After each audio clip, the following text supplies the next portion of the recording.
ناظرین، دنیا کے نقشے پر ابھرنے والے اسلامی ممالک کی سیاست ہمیشہ ہی تنازعات کا شکار رہی ہے۔ کئی مسلم ریاستوں کے سربراہان، جن کا پرتعیش دور اقتدار دہائیوں پر محیط تھا، جن کی ایک جھلک دیکھنے کے لیے عوام گھنٹوں سڑکوں پر انتظار کرتی تھی، مگر ان لیڈروں کا ایسا عبرتناک انجام ہوا کہ تاریخ بھی کانپ اٹھی۔ اور آج کی ویڈیو میں ہم آج ایسے ہی 6 حکمران جو تخت سے تختہ دار تک جا اور پانسی ان کا مقدر بنے۔ مگر ویڈیو میں آگے بڑھنے سے پہلے اگر آپ ہمارے چینل پر نئے ہیں تو برائے مہربانی چینل کو سبسکرائب کریں، اور اگر آپ کو ہماری ویڈیو پسند آئے تو لائک کریں، شیئر کریں، کومنٹ، تاکہ ہم آپ کے لیے ہمیشہ منفرد معلومات لے کر حاضر ہو سکیں۔ نمبر 1، ذوالفقار علی بھٹو۔ ناظرین، 1971 سے 1977 تک پاکستان کے 9ویں وزیر اعظم اور پاکستان پیپلز پارٹی کے بانی ذوالفقار علی بھٹو پاکستان کے مقبول ترین وزیر اعظم رہے۔ لاڑکانہ کے سر شاہ نواب کے گھر پیدا ہونے والے ذوالفقار علی بھٹو سیاست کا آغاز سال 1958 میں کیا اور پاکستان کے پہلے field marshal general Ayub Khan کے حکومت میں وزیر تجارت، وزیر اقلیتی امور، وزیر صنعت اور قدرتی امور اور وزیر خارجہ کے قلمدان پر فائز رہے۔ ناظرین، ستمبر 1965 میں انہوں نے اقوام متحدہ میں ان کی جنرل اسمبلی میں پاکستان کا موقف بڑے بھرپور انداز سے پیش۔ بھٹو نے دسمبر 1967 میں پاکستان پیپلز پارٹی کی بنیاد رکھی، جو بہت جلد پاکستان کی مقبول ترین سیاسی پارٹی۔ عوامی جلسوں میں عوام کے لہجے میں خطاب انہی کا خاصہ اور بھٹو ایک انقلابی لیڈر کے طور پر ابھرے، اور سقوط ڈھاکہ کے بعد وہ سال 1971 میں پاکستان کے صدر اور 1973 میں پاکستان کے وزیر اعظم کے عہدے پر فائز رہے۔ ناظرین، ذوالفقار علی بھٹو نے اپنے دور حکومت میں بے پناہ کارنامے انجام دیے۔ انہوں نے 1973 میں ملک کو پہلا متفق آئین دیا۔ یہی نہیں، ان کے دور میں ہونے والی اسلامی سربراہی کانفرنس کو آج بھی ان کی بڑی کامیابی قرار دیا جاتا ہے، اور پاکستان کا ایٹمی پروگرام شروع کرنے کا سہرا بھی انہی کے سر جا۔ ستمبر 1977 میں مسٹر بھٹو نواب محمد خان کے قتل میں گرفتار کر لیے گئے۔ 18 مارچ 1978 ہائی کورٹ نے ان کو سزائے موت کا حکم سنایا۔ ناظرین، 6 فروری 1979 کو سپریم کورٹ نے ہائی کورٹ کے فیصلے کی توثیق کی۔ 4 اپریل کو ان کو راولپنڈی جیل میں ان کو پھانسی پر لٹکا دیا۔ پاکستان کی سیاست آج بھی ذوالفقار علی بھٹو کی شخصیت کے گرد گھومتی۔ Number 2، Saddam Hussein. ناظرین، صدام حسین 16 جولائی 1979 تیل کی دولت سے مالا مال ملک کے عراق کے صدر بنے اور 24 برس تک مسلسل عراق کے حکمران رہے۔ عراق میں 6 بڑے عہدے: صدر، وزیر اعظم، افواج کا لیڈر، وزیر دفاع، چیئرمین انقلابی کمانڈ کونسل، بیسٹ پارٹی کا سیکرٹری جنرل، یہ تمام عہدے صدام حسین کے پاس تھے، اور وہ عراق کی مضبوط ترین شخصیت تھی۔ صدام حسین کی مقبولیت کا اندازہ آپ اس بات سے لگا لیں، عراق کی سڑکوں پر ان کے ہزاروں مجسمے، پورٹریٹ، پینٹنگ اور تصاویر نصب کی گئی ہیں۔ صدام حسین، جن کا لائف سٹائل پوری دنیا میں مشہور تھا، جن کی وردی ان کی طاقت تھی، وہ کویت اور ایران پر فوج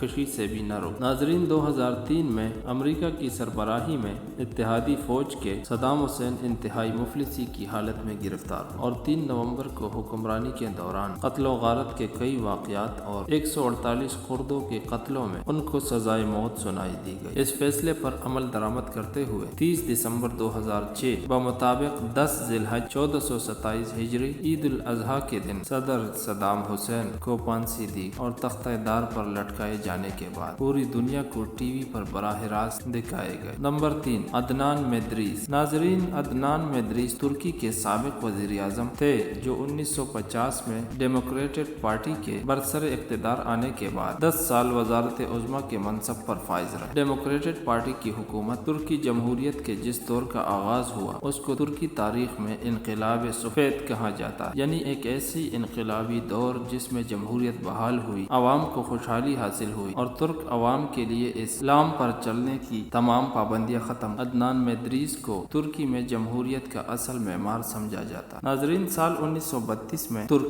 ترکی پر یہ پابندی تھی کہ اذان اور تکبیر عربی میں نہیں کہی جا سکتی، مگر عدنان مدریس نے برسر اقتدار آنے کے بعد پہلا کام یہ کیا کہ 16 جون سال 1950 کو مجلس کبیر ملی کی قرارداد کے ذریعے اس قانون کو منسوخ کر دیا، اور 17 جون سال 1950 ترکی کی تاریخ کا ایک یادگار دن تھا جب 18 سال کے بعد ترکی کی طول و عرض میں پہلی بار اللہ اکبر کی صدا بلند ہوئی۔ عدنان مدریس کے دور میں حج پر عائد پابندیاں بھی اٹھا لی گئی اور 1950 میں 25 سال بعد 23 ترکوں نے فریضہ حج ادا کی۔ ناظرین، 27 مئی 1960 کو مصطفیٰ کمال اتا ترک اصلاحات کی حامی فوج حکومت کا تختہ الٹ دیا اور جنرل جمال کی زیر صدارت فوجی حکومت قائم کر۔ فوجی حکومت نے عدنان مدریس اور ڈیموکریٹک پارٹی کی دوسرے رہنماؤں پر آئین کے خلاف ورزی کے خلاف نمائشی مقدمہ چلایا اور اس جرم میں عدنان مدریس کو 17 ستمبر 1961 کو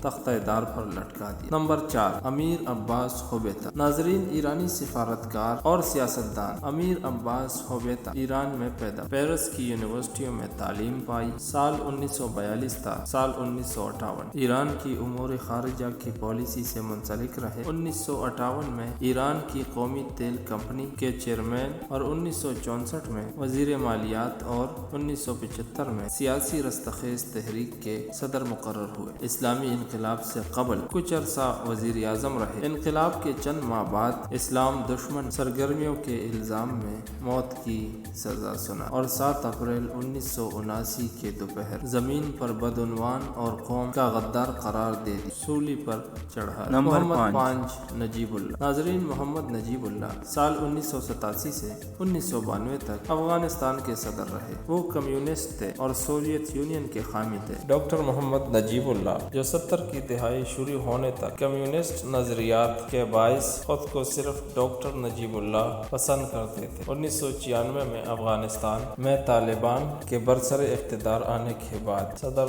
ڈاکٹر نجیب اللہ کو معزول کر دیا گیا۔ تاہم ڈاکٹر نجیب اللہ کابل میں اقوام متحدہ کے ادارے میں پناہ گزین رہے۔ سفارتی تحفظ کی بنا پر کسی افغانی نے اس کو نقصان نہیں پہنچایا، مگر طالبان اکثریت پسندوں نے روایات کو بالائے طاق رکھتے ہوئے نجیب اللہ کو جبراً اپنے ساتھ لے گئے۔ ان کے ساتھ برا سلوک کیا گیا اور بالآخر ان کو سرعام سزائے موت دی گئی۔ ناظرین، کچھ اطلاعات کی بنا پر انہیں مخنث بنایا گیا تھا اور انہیں برہنہ پھانسی پر لٹکایا گیا تھا۔ ناظرین، طالبان ڈاکٹر نجیب اللہ کو صرف سوویت یونین کی کٹ پتلی ہی نہیں بلکہ ایک ایسا کمیونسٹ سمجھتے تھے جو خدا پر یقین نہیں رکھتا مگر ایک مکمل مذہبی مسلم ملک کا حکمران تھا۔ نمبر 6، موسیٰ تراورے۔ ناظرین، موسیٰ تراورے ایک فوجی سیاستدان اور ڈکٹیٹر تھے اور سال 1968 سے 1991 تک مالی کے صدر تھے۔ فروری 1993 میں کالا کی مقامی جیل میں موسیٰ تراورے کو سیاسی جرائم کے الزام میں موت کی سزا سنا دی، جس کی بڑی وجہ پاماکو میں جمہوریت کے حامی 300 کے قریب مظاہرین کا قتل تھا۔ موسیٰ تراورے کو اپنے 84 سالہ سالگرہ سے 10 دن قبل 15 ستمبر 2020 کو پھانسی دے دی گئی۔ ناظرین، یوں تو کئی مسلمان رہنماؤں کو مختلف ادوار میں قتل کیا گیا ہے، مگر ہم نے ان 6 مسلم حکمرانوں کا ذکر کیا جن کو تختہ دار پر لٹکایا